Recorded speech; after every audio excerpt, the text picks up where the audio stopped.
So Rick, the content of the webinar is primarily taken from your book, isn't that correct?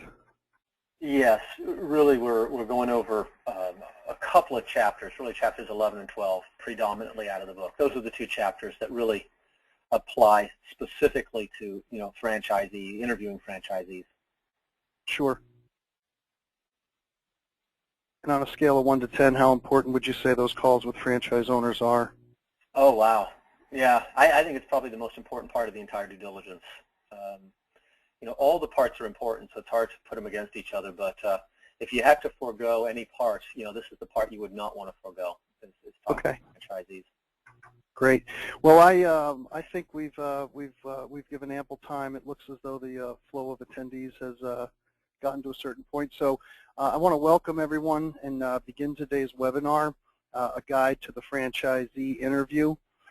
My name is Matt Bogart. I'm the sales manager for Franchise.com, and I'd like to welcome you all and thank you for attending. I'd also want to thank Rick Bizio for presenting today's webinar. Rick is the author of The Educated Franchisee, which can be found at Amazon.com by searching for The Educated Franchisee. And the book is a fantastic resource for people involved in the due diligence process of investigating any franchise company. I also want to offer special thanks to our sponsor, Driven Brands, the franchisor of a number of franchise concepts in the automotive sector, the likes of Meineke, Mako, Econolube, as well as their mobile service concepts, Aero Colors and AutoQual. You can certainly learn about all these businesses in the automotive section at Franchise.com. And again, we do thank them for their support of educating franchise candidates through their sponsorship. The webinar is scheduled to last 45 minutes, give or take, and attendees are muted at this point. You will all receive an email afterwards that will contain links to the audio recording of this webinar, links to our sponsor, Driven Brands, as well as links to Amazon.com if you are interested in purchasing Rick's book, The Educated Franchisee. As I mentioned, attendees' phones are currently muted, so if you do have specific questions, please type them into the space allotted to on the right-hand side of your screen. I will be collecting the questions as well as asking Rick to answer specific questions at the end of the webinar. So at this point in time, I'd like to turn the presentation over to Rick Bizio. Thank you, Matt. I appreciate it. Today we're going to be talking about the art of interviewing franchisees, and I guess, even before I start that, I almost have to apologize by the fact that everybody's on mute. I've done a lot of webinars over the years, and I love to have interaction with the audience, but when the audience becomes very, very large, it's very difficult to do that. So I'm going to spend, 30, 35 minutes talking about this subject, and I definitely would invite you to ask your questions, put them in that box, send them over to Matt, and we'll cover as many of those as we can at the very end. So we're going to go through the art of interviewing franchisees. This is just one part of the entire due diligence process, but it's a very important part. It's the part where you'll learn probably more about the realities of what it takes to be successful in the business than probably any other part of your due diligence. So we thought this would be a good thing to really focus in on. The topics today is really, first general topic is going to be general information about calling franchisees, how to do it, how to approach that. The second thing we're going to cover is which franchisees to call and why, and also which questions to ask them. Again, there are a lot of different franchisees out there, and you really do have to have a game plan, and this will hopefully give you a really good game plan to go out and do that. And the last thing we're going to talk about really is discovering the real income as it's associated with the business. There's a lot of different ways to do it. Most of them, quite honestly, don't work very well. What we want to do is give you an approach that's going to allow you to come away from your discussions with franchisees with a very good understanding of what the potential income in the business is and how that income is generated. And as I mentioned to Matt earlier on, really what we're doing is we're covering information as found in chapters 11 and 12 of The Educated Franchisee. And so what we want to do is kind of talk about some of the webinar takeaways. First, I want you to understand really the critical role that franchisees play in the discovery process. There's information you can get from franchisees that you just simply can't get anywhere else. And so you have to really have a game plan and know what you're doing. that will definitely allow you to get more information out of the process. I want you to be comfortable discussing income with franchisees. I know a lot of folks get on the phone and they're just not comfortable with that discussion. You need to be comfortable with it. You need to be able to do what's necessary to get the information that you need during that conversation while keeping the franchisee comfortable sharing that information with you. And after we're done, we're going to follow up with some additional emails, and we're going to be sending you some questions to ask franchisees. It's kind of a starter list of questions to ask franchisees, along with another document called the 10 Franchise Essentials, talking about franchising in general. So there's just some basic takeaways that you'll be able to get from this particular webinar. First thing we're going to talk about, of course, that we talked about is general information. And I want to start out with a really basic question is, when do you call a franchisee? When do you go out there and start calling? It should actually say, when do you call a franchisee, as opposed to when do you call a franchise? So when do you call a franchisee? Do you call them at the beginning of the process, the middle of the process, or the end of the process? And I've been in franchising a couple of decades, and I've seen it done all types of different ways. I want to just start out with the basic understanding is that the franchisee calls come in the middle of the process. Okay? At the beginning of the process, you contact the franchisor. You have a discussion with them about what the business is about. They send you some materials, a marketing kit as such. They send you a disclosure document. The franchisor's obligation really is to give you foundational information of how that business works, and to do that prior to releasing you to the franchisees. Okay, the franchisee's job is not to teach you the foundational stuff. The franchisee's job is to help you understand what the business is about at the street level. So that really happens in the middle of the process. Usually, after you've gone through a couple of calls with the franchisor will then allow you to begin calling franchisees. Some companies have passwords that you have to have. There's some kind of a mechanism that they put in place so that when you call a franchisee, the franchisee knows you've gone through the basic information, you are at a point where calling franchisees is appropriate, and they also know that you're not a nosy competitor trying to kind of learn about their business. They know that you're a serious individual looking to learn. And again, at the end of the process, obviously the end of the process is where you go out for Discovery Day, you get a chance to meet with the individual, with the franchisor, and you really want to call franchisees prior to the end of the process. So it all happens in the middle of the process. Another thing I want to talk about is why franchisees talk to you. And again, there's a lot of misunderstandings in regard to why franchisees even pick up the phone and talk with you. So I want to open up a small poll here. You should see on your screen a poll. Why do franchisees talk to you? And as you'll see on there, number one is financial incentives. Number two is that they have a contractual requirement that requires them to do that. And number three is just to pay it forward. In other words, just because they like to be nice. And I'd like everybody on the phone to vote. All right? You see those on your screen. All you have to do is click on the box that you believe is correct, and go out there and let's do a little voting and see where everybody comes in.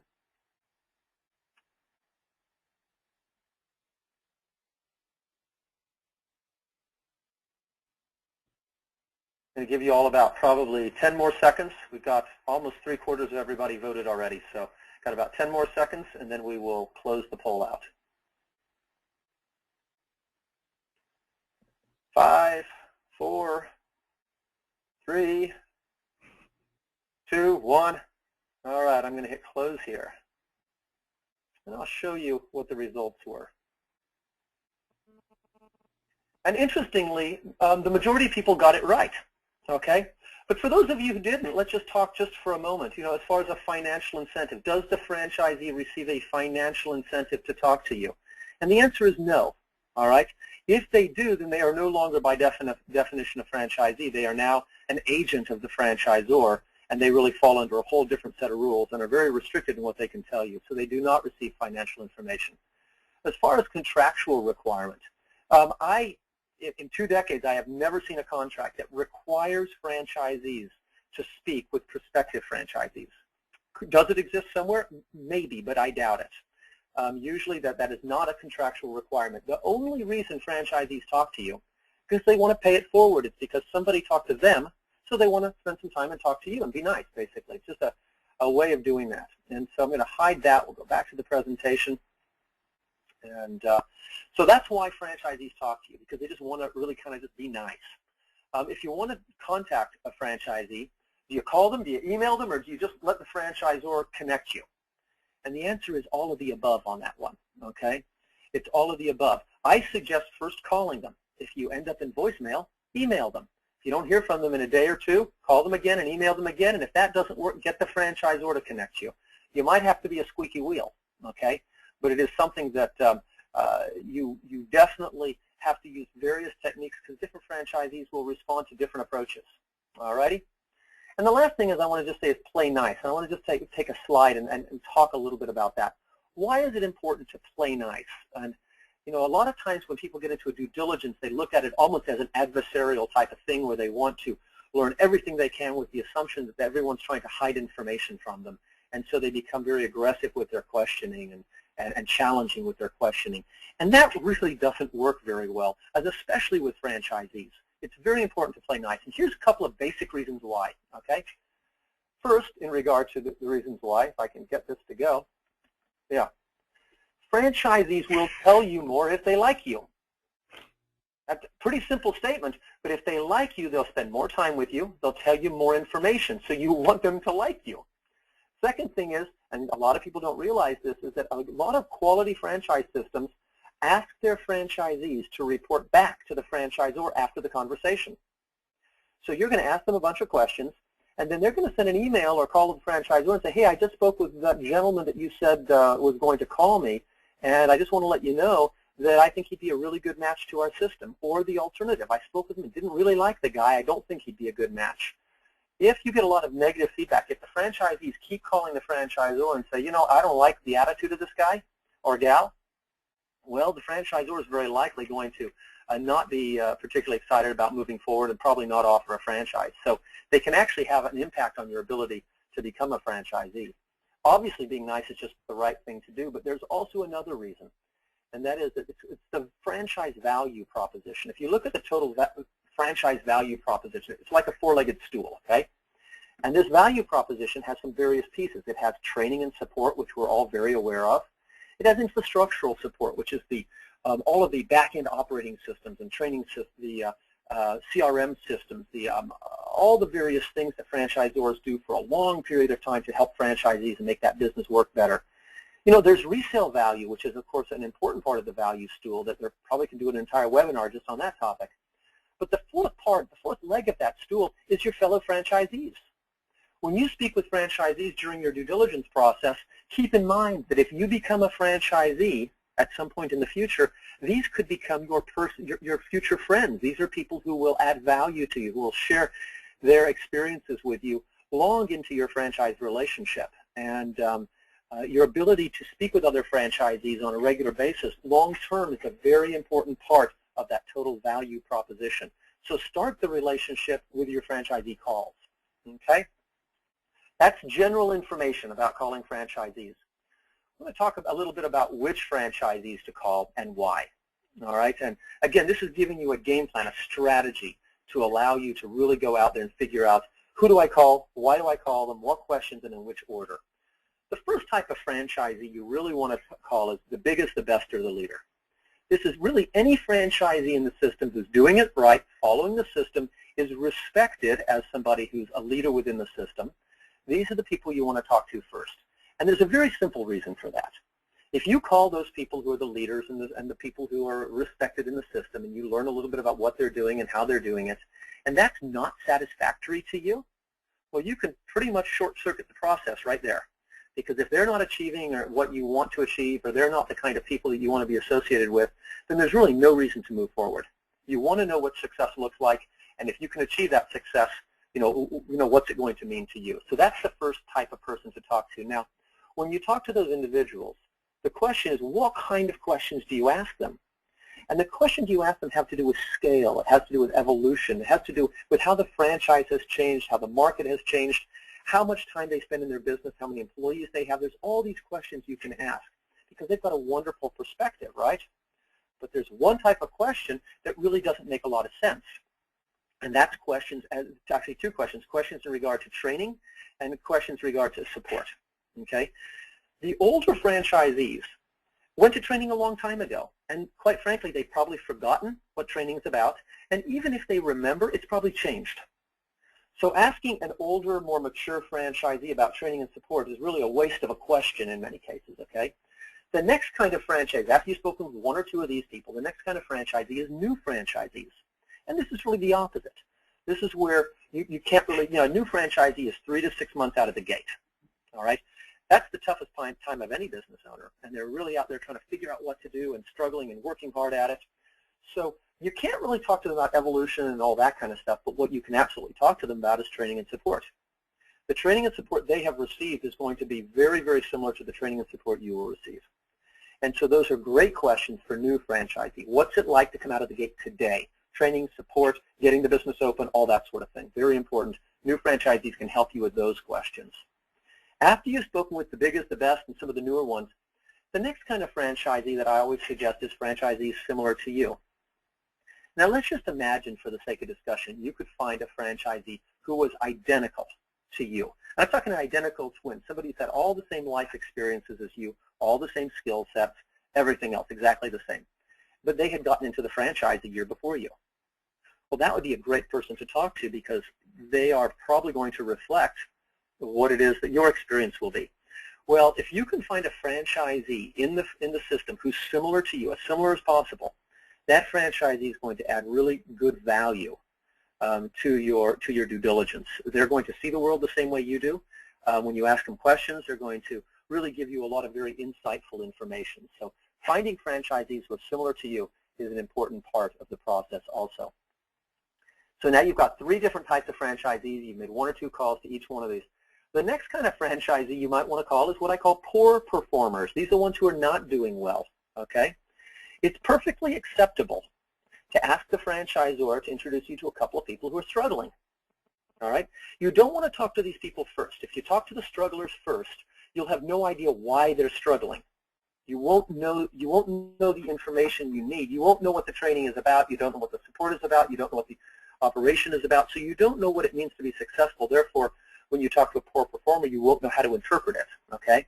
But once you've spoken with these people, talk to a couple of people that are more on the bottom end. Every franchise system, despite what they may tell you, they've got superstars at the top, they've got a bunch of basic performers in the middle, and they got some people on the bottom that aren't doing all that great. Talk to them and try to figure out why they're not performing well. Try to figure out what's not working for that individual and why they're not getting where they need to go. And then look at yourself in the mirror and say, do I have that same risk profile? That's an important thing to think about. If you have the same risk profile, then you have to look and say, well, should I get into this business, or what can I do to manage that risk profile?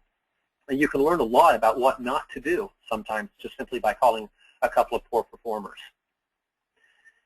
So far, the first 4 categories are going to require you ask the franchisor for some guidance. They're going to have to ask you, hey, tell me who your biggest are, who your new franchisees are, who are similar to me. You're going to ask for some guidance. You don't want the franchisor to guide you through the entire process. You also want to make a few random calls. The random calls have to come more towards the end of the process because you have to have enough information to be able to handle a random call, all right?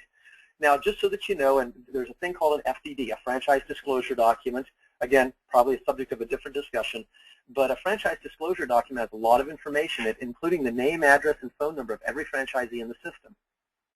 So random calls just basically means go out and find some of these people and give them a call. Now, when you make a random call, the first thing you do, you get on the phone with them, and keep in mind that fewer random calls are going to actually connect, okay? If the franchisor sends you to somebody, it's because the franchisor knows that they're more likely to answer the phone. They have a track record of answering questions for people.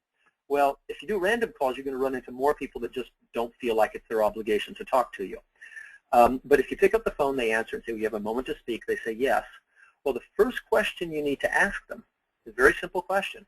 It's, how long have you been in business? Now, if the person's been in business 3 months, that's one set of questions. If they've been in business 5 years, that's a totally different set of questions. So you need to know how long they've been in business, first of all. The second thing you need to know is how they are performing. So just simply ask them, would you consider yourself to be in like the top third or the bottom third, or kind of somewhere in the middle? How they're performing, again, will affect the questions that you choose to ask them. So doing random calls more towards the end of the process is an important thing to do. Now, there is one type of franchisee that you do have to be careful of, all right? And I'm going to go out there, and this is my second poll for you here.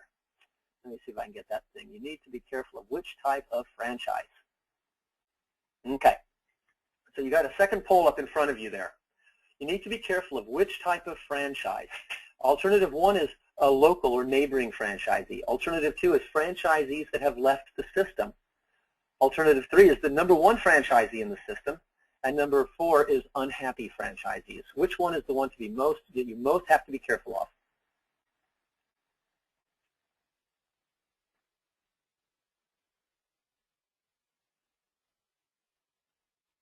Got about 50%, actually even more than that now.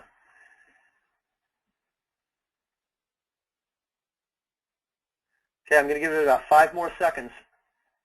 4, 3, 2. This is your last chance if you haven't voted.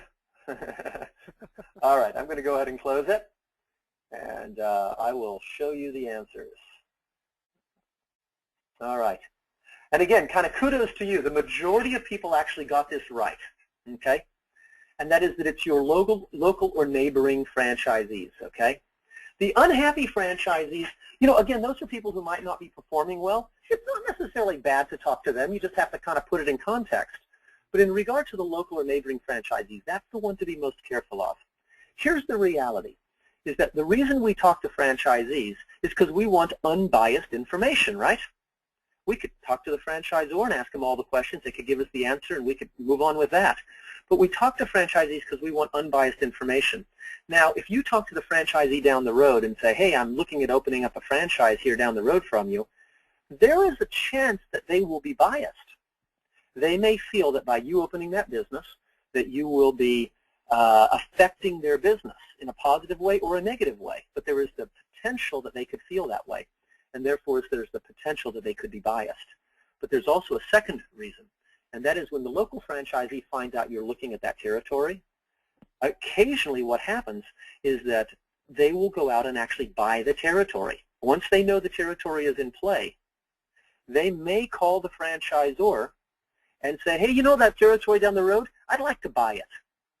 And it's a defensive move from their point of view. That way they don't have a competitor. They buy the territory and they block out any competitors. I've been working with folks for years, and every year, 2 to 3 people that I work with lose an opportunity because the local franchisee learns about the fact the territory is in play, reaches out, and buys the territory. So be very careful with that. And even if you call a franchisee on the other part of the United States and they say, where are you located? Don't be specific. Say, I live in Georgia. Well, we're in Georgia. Well, I live in the Atlanta area, but I'm considering relocating. I'm not really sure at this point. Be a little bit vague, because their best friend could be the person down the road, and as soon as you hang up, they call their best friend down the road and say, hey, did you know that territory is in play? Just be a little bit evasive, a little bit careful. So those are the ones, the franchisees down the road are the ones you need to be most careful of. You can hide on that so you get back to the regular screen. Okay. Very good. So that's what we need to talk about, which franchisees to call in which order. I want to go to the third topic we want to talk about today, which is building a P&L. Now, some of you on the phone probably have a lot of experience with P&Ls and with balance sheets, and you may even have an accounting background. And there'll be other people on the phone right now who have no experience with this. They don't even know what P&L means. So first thing I'm going to do is tell you what P&L means. It's a profit and loss statement. Profit and loss statement, that's what that's called. Now, again, for somebody who doesn't have a financial experience, that can be intimidating. All right, P&L, profit and loss statement. What is that, and how do I do that? Well, think of it this way. Income minus expenses. That's what a profit and loss statement. At the top of a profit and loss statement is your income, and then after that is your expenses. And what's left is that's your profit, right, or your loss. All right, that's why they call it a profit and loss statement. If you are running a household, you have the same thing. You have income, which could be salaried income, right? And then you have your expenses, which could be your cable and your automotive and your groceries, right? And at the end, you either have a positive or a negative. That's all a profit and loss statement is. So let's not get intimidated by the word or anything like that. Income minus expense, that's all a profit and loss statement is. In the FDD, the franchise disclosure document that we mentioned earlier, there's a thing called an item 19. And an item 19 is a financial performance representation. That's what item 19 means, financial performance representation. Now, this is information which can lead you to see, how much money you can make in a business. All right. about 30% of franchisors provide information in an item 19. Franchisors are not required to give you this information. They have the option. They can give it to you if they want to, but they don't have to. 30% of franchisors provide some information in an item 19. The rest of them do not. And we can get into the discussion of why, but I think more than anything, you just need to understand that even those that provide information, none of them provide enough information to build a full P&L. None of them provide you with all of your income, all your expenses, and all the information you need as it would apply to your marketplace. Okay? So regardless of whether there's an item 19 or not, you have to get your information somewhere else. And the way you get that information is by talking to franchisees. That's where that information will come from. The item 19 might provide you a good starting point, but at the end of the day, the information has to come from the franchisees. So what happens when people start talking to franchisees? They call up a franchisee and they generally will ask them some softball questions. Are you happy? Does the franchisor treat you well? You know, all that kind of stuff. These softball questions. And about a few minutes into it, they say, I got to ask you some questions, some financial questions. Is that okay? Franchisee is going to say, sure, that's fine. And then they're going to ask him a question like this. Are you making money? Or they're going to ask him maybe a question is your business profitable? Or how long before you found break even? I've heard people ask questions like this. What is your ROI? Or, even more impressive, what is your EBITDA? Earnings before interest, tax, depreciation, and amortization. Wow, that's a great question, right? Other people say, what is your salary? I've had other people say, what is your income? Okay? These are what we call bottom line questions, and there is a reality is that there's something fundamentally wrong with all of these bottom line questions, okay? As a matter of fact, what I will tell you is that by asking these questions and getting answers to these questions, it's almost worse than no information at all. Because when you have no information, you know that you're ignorant. But when you ask these questions and they give you answers, now you think you have knowledge, but really you don't, all right? The fact is these questions, first of all, are very personal. And obviously there's that thing that's very obvious. But the fact is these questions, if I was, they give you no information on income. They give you no information on expenses. They completely negate the entire income and expense thing. They basically are trying to pull stuff off the bottom. It doesn't talk about the tax effect. And it doesn't reflect the fact that most business owners legally attempt to reduce their profits so they can reduce their taxes. Okay? And I'll give you an example of how this works because for a lot of people that don't get this, okay? If you asked me a question, you said, hey, Rick, you've been in business for quite a while here. How long did it take before you could pay yourself a salary, and what is your salary today? And I said to you, well, I didn't pay myself a salary for 2 years, and today my salary is only $40,000 a year. Now, if I told you that, for most of you on the phone, you would say, well, gee whiz, that doesn't sound very impressive. On the other hand, you could ask me, what did you pay yourself in your salary for year one? I could say to you, well, I paid myself $200,000 salary my first year. And for most people, they'd say, well, gosh, that sounds like a good business. But here's the reality is that as a business owner, I don't want to pay myself a salary. It's not a good way to take money, okay? The fact is that if I paid myself no salary in the first 2 years, I might have paid myself money in a whole variety of other ways, okay? At the same time, if I paid myself a $200,000 salary, people say, well, gosh, if you paid yourself $200,000, it must have been a good business. Well, I don't know if anybody remembers the dot-coms about a decade ago. We had a whole bunch of businesses that were built. They all had employees. All the employees got paid salaries. And a lot of the dot-coms never made any money. Okay? So you don't necessarily have to be making money in order to pay salaries. You can simply overfund and then pay salaries out. Okay? So these bottom line questions really do not help you learn what you need to know. All right? So I'm going to give you a different approach, a different tactic that will hopefully allow you to come away with really good information without these types of questions. By the way, most franchisees have no idea what EBITDA means. Return on investment as a business owner, why do I even care about that? These kind of questions aren't really useful, and even if you ask them, I may not even know the answer as the potential franchisee trying to answer the question, all right? So what we're going to talk about is what I call a top-down approach, a top-down approach. What this means is we start at the top of the P&L, and we work our way down instead of asking questions that fall off the bottom of the P&L, all right? I'm going to give you a step-by-step approach. Step one. First thing you're going to do is you're going to list the types of income and expenses. You're going to guess. This is even before you get on the phone with the franchisee. You're going to guess.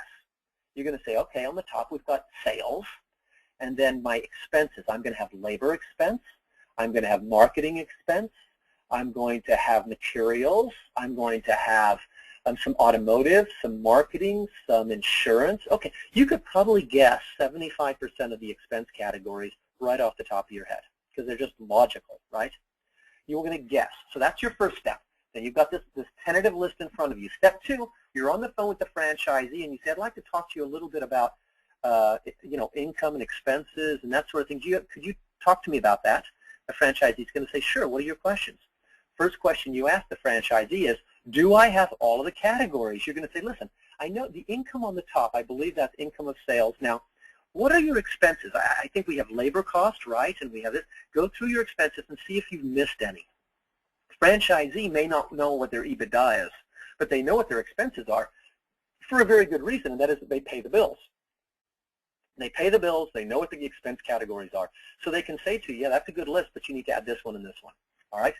Now, once you've got that list and you've got a more comprehensive list, step three, you're still on the phone with the franchisee, ask about each income and expense category. Ask the franchisee how it works. Ask the franchisee, say, hey, you know, this labor cost thing, how does that work? I mean, how do you calculate that? Now, one franchisee may say, well, labor cost is going to be $2,000 a month. It's always the same. There might be in a different system, the franchisee may say, well, labor cost is 40%, at which point you'll say, good. 40% of what?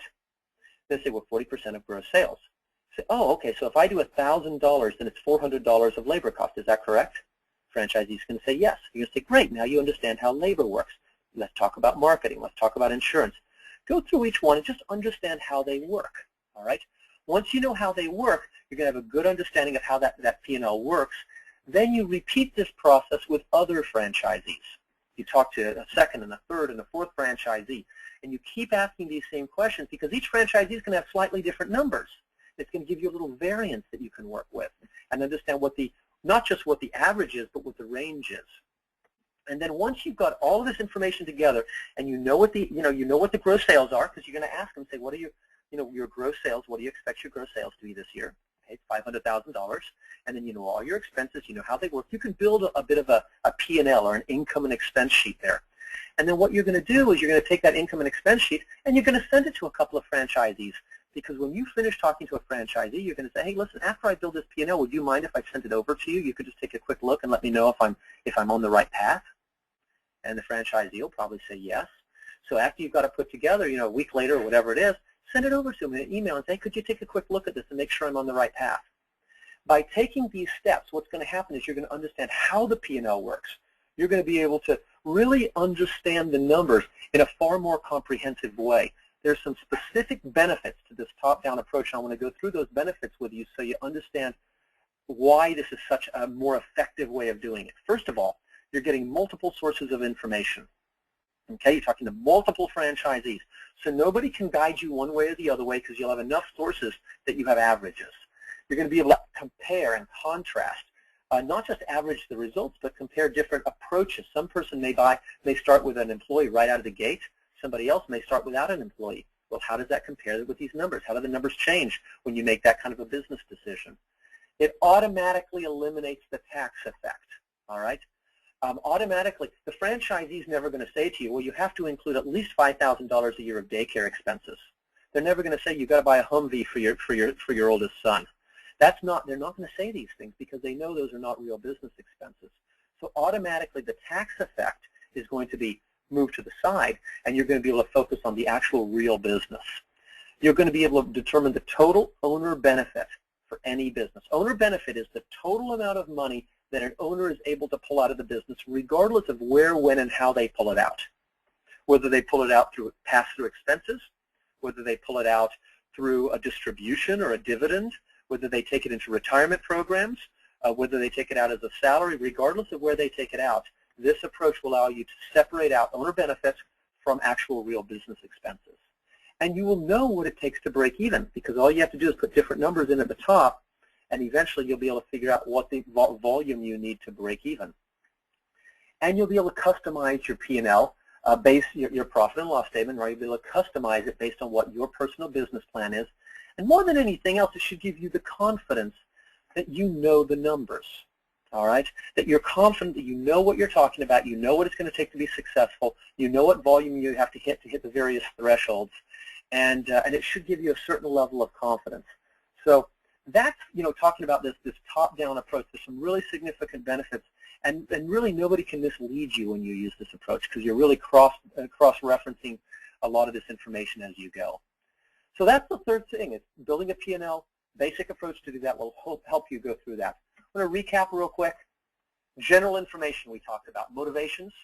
We've talked about how and when to call, and when to call the franchisees, which franchisees to call, why it's important to play nice. We talked about that. We talked about which franchisees to call and why. We talked about which order. We talked about what questions to ask them. We talked about who we might want to think about avoiding. And we talked about how we discover the real numbers, how to avoid bottom line questions, which will do nothing but mislead you, how to focus on more of a top-down approach, which will give you the information that you need. And again, as I mentioned, really we're talking about chapters 11 to 12 out of the book. That's kind of a summary of a lot of the information that you'll find in those two chapters. And that's the three topics. That's what we talked about. This is me. That's my contact information. And what I'm going to do at this point is hand it back to Matt. And I know, Matt, you probably, if there's questions, you've been keeping track of that. If there's no questions, then we'll probably all go on our way. But I'm going to take it to the last slide here and hand it back over to Matt. Well, Rick, I absolutely appreciate the time that you've spent, and it's clear your knowledge is broad and deep. And Franchise.com absolutely thanks you for spending the time that you have. And as I suspected, the content was very, very comprehensive and very, very straightforward. You know what? I did try and pose a question to the audience to see if anybody did have specific questions, and I have not received any of them so far. Obviously, we want to extend our special thanks to Rick for sharing his knowledge and providing some insight into some of the best practices for interviewing franchisees. Again, I'd also like to once again thank our yes. Yeah, Rick? I was just looking here. It does appear that there's one question. Do you want me to cover that, or are we out of time? No, we're not out of town. It looks as though I would actually ask you to read the question and answer it at this stage. Now that you're not doing the presentation and not being distracted, folks can feel free to ask the questions, and Rick will answer them. Okay. Well, the question says, how many franchisees should we talk to in total, and does it change for a big versus a small franchise system? And that's a really good question, and I appreciate, I guess it's Gus that asked that. What I will tell you is that it's a little bit up to you. I think you need to speak with at least 6 or 7 franchisees. Usually 8 is about the average that most people get to.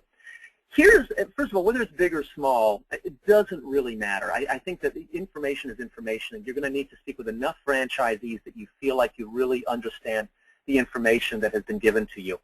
Here's how you can tell if you've spoken with enough. Okay?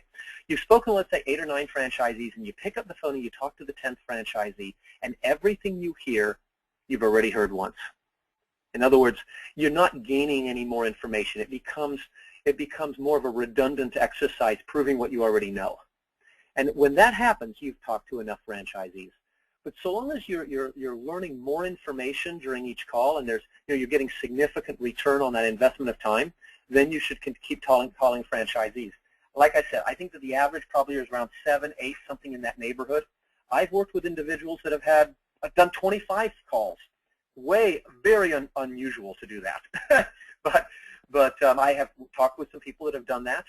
There's other people that have spoken with 3 or 4 franchisees and felt that's enough. But the average person's somewhere around 8. And once you feel like you're getting the same information over and over again, then you probably should move on to the next step in the due diligence process. So that was Gus's question. I'm sorry about butting in there, Matt, but No, there.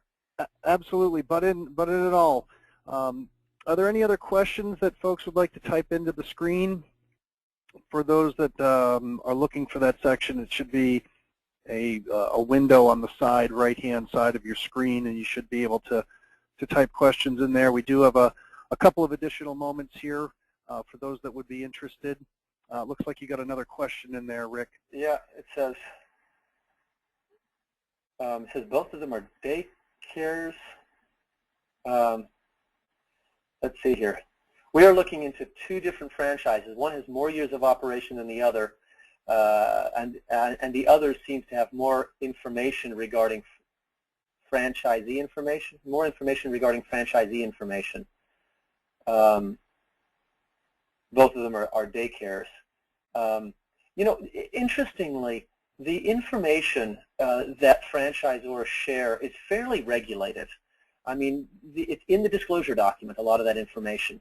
And so the franchise disclosure document should be able to give you a lot of information in a very predictable way. There are some franchisors that might be more willing to give information than others. But I'm not sure. I think that most of the information should be fairly standardized in the way that it's delivered. As far as, you know, one having more years of operation than the other one, you know, again, that's a matter of personal preference, just as long as it has some people you can talk to and really validate that the system works. As long as you have some franchisees in there. The longer the track record, obviously, the more people you can talk to and the more perspective you can get. But, you know, younger franchises can have their benefit as well in some situations, just so long as they have enough track record to be able to effectively measure. So that is that. Okay. You want to close her up, Matt? Sure. Unless there's any other questions, it doesn't appear that that's the oh, here's one other one. Should I go visit a franchisee's operation if invited? And should the question feature needs some more space and characters? So I guess should you go visit? Yeah. I mean, if you're invited to go visit a franchisee's operation, I would definitely suggest that you try to do that. However, also keep in mind that the franchisor may have some rules. There's some franchisors that invite you to go see their locations, and there's other franchisors that really don't support that. Okay, so you know, part of being in the franchise system is understanding how things are done, and so I would definitely ask the franchisor, say, hey, listen, I've been invited. I'd like to go see them. You know, I'm assuming you wouldn't have any issues with that. And the other thing, so that you know, is that, you know, later on in the process, you'll probably go to a discovery day. And that discovery day, a lot of times during discovery day, you will probably go visit a couple of locations while you're at discovery day with the franchisor as well. So it's all good stuff. Anytime you can get more information is good. Just make sure you do it within the rules and the expectations that the franchise system in general has put in place. Excellent question. Excellent question. How do I obtain franchisees' contact information? Should I just call the business place and ask to speak with them? It's in item, what is that, Matt? Is that item 21? I believe it's either item 20 or item 21 in the FDD. Yeah, I think it's in the FDD. The franchise disclosure document will be the name, address, and phone number of every franchisee in the system.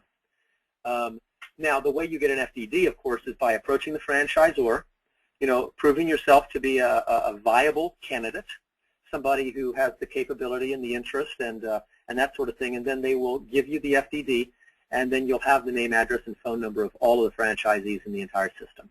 So that's how you obtain it. And typically, in order for a franchisor to provide that FDD with you, you will need to complete a more substantial request for consideration, or dare say we, an application to determine the criteria that you match with a franchisor? Yes. Yeah, absolutely. You know, the way that the law reads is that the franchisor must give you the FDD upon reasonable request. Reasonable request has not yet been defined in the court. However, it's generally interpreted to mean that the individual, the prospect, has to present themselves to the franchisor, show that they have not only interest but capability, and be in a discussion with the franchisor, and you know, so that the franchisor knows that they're serious, and you know, and a lot of that has to do with filling out an application, and then speaking with the franchisor, and making the franchisor realize that you're a serious candidate, that you have the capability and the interest. At that point, generally speaking, it's considered reasonable to receive the FDD. Most good franchisors will send it to you automatically at that point. There are some franchisors that may not. If they don't send it to you, request it, because they must give you that document at least 2 weeks prior to signing any agreements. So it's not something they can avoid giving you. They must give you the FDD, and that's really where you're going to get a lot of the information about where, you know, which franchisees, what their phone numbers are, all that kind of stuff. Rick, can you back the slide up? Because I think if folks have some of your contact details, it might be helpful. This slide does not necessarily have them, so that's there for everyone else. We do have a couple of other questions, and I think we'll just take a few more here and wrap this up. At the time of choosing which child care franchise, should we look more into the quality of the programs that they have or look into other things? Well, that's a really good question. You have to start out with the basic premise of why look at a franchise at all? What is a franchise supposed to do, right? The franchise is about risk reduction, right? It's about being able to reduce your risk. And then you have to look at it and say, okay, well, when I buy a franchise, what do I buy? And legally what you're buying is the rights to use the system. And that's in the first page of any franchise agreement. Will say the rights to use the system. So really what you're trying to figure out in kind of a holistic way is you're trying to figure out, does this system that I'm purchasing predictably reduce my business risk? And if the answer is yes, then it has value. And if the answer is no, then it doesn't have value. So as far as what do you need to learn? You need to learn everything that's associated with that system. And the most important question you're trying to answer is, if I follow this system, will it lead me more predictably? Does it give me an increased chance of success? And the easiest way to figure that out is by talking to existing franchisees and saying, of those franchisees that followed the system, what was the result? Okay? So I know that's kind of a very high level, but that's fundamentally what you're trying to accomplish. So if the questions you're asking lead you towards that goal of figuring out, does this operating system predictably reduce risk and create success? If the questions you're asking leads towards that, then you're moving in the right direction. If it's information that does not lead you toward it, then it's probably not as relevant. And you know something, Matt? Did I answer the question? I believe you did. Sure. I believe you did. And if not, they've got your contact details here. We do have, oh, yes, you did, as a matter of fact. So two other quick questions for you, Rick. One from Paul Carragher. If a franchisor has any existing litigation against them, where would that be found? In the FDD under Item 3. Item 3 in the FDD will disclose any litigation. Yeah, what will be disclosed there is any existing litigation with existing franchisees or with third parties that in one way or the other would affect the value of the opportunity. In other words, a third party who's suing based on the fact that the trademark is not owned by the franchisor or something. All of that would be disclosed as well. My understanding is that any, and I believe that any litigation that the franchisor has lost over the last 10 years must also be listed as well. I believe that is the case, but I know that any litigation that is currently undergoing must be in Item 3 in the FDD. Okay, perfect. We've got time for, unless anybody else has any other further questions, we do have one final one here, it appears, and then we'll wrap it up. Debbie's asking, should testimonials be relied upon? It depends where you're getting them from, I guess. If it's on a promotional sheet from the franchisor, well, I mean, let's be honest. I mean, the franchisor is not going to put a bunch of bad testimonials and send it to you, right? I mean, that's, and I'm not making a derogatory comment about a franchisor. That's just the way things work, right? So I think that the best testimonial you can receive is by talking to a franchisee, interviewing them, and they say, I'm really happy and I do this again. And doing that with them, actually on the phone, digging in and learning about it. But as far as a written list of testimonials, I'm not really sure if there's a giant amount of value in that. And, unless they're unsolicited testimonials, like on a third-party website where people have to individually go and do that sort of thing, maybe there'd be some value there. I'm not sure. Okay. Wonderful. Wonderful. Well, it doesn't appear as though we have any further questions. Well, we do have one more. Do you have some time, Rick? I do. I can take one more, then I got to go. Understood. Do you have a list of the categories they would need of things to take into consideration for the business plan, like marketing, labor, et cetera? I think you may have addressed that by trying to come up with that list of areas to be cognizant of on the expense side. Yeah, I don't actually have a list in regard to the business plan because each business plan would be, really broken down a lot by the what it is that the franchise. Each franchise is different in regard to what it needs. Each business is different. Each industry is different. So the business plan itself would not.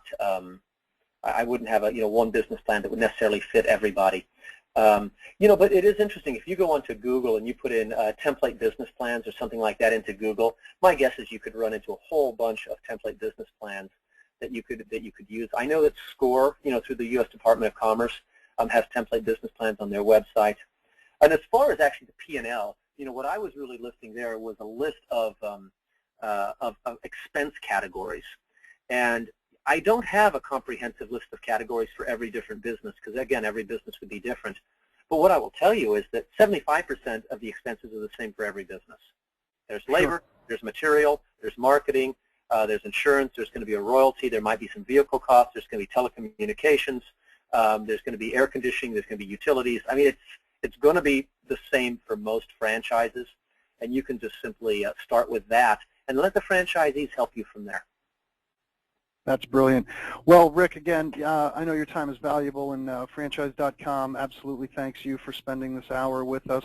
I do thank all of the attendees for being here. Again, you'll be receiving emails from us with links to the audio version of this webinar to be referred back to, links to our sponsor, Driven Brands, links to where you can purchase Rick's book if you haven't been able to write it down from this screen as of now.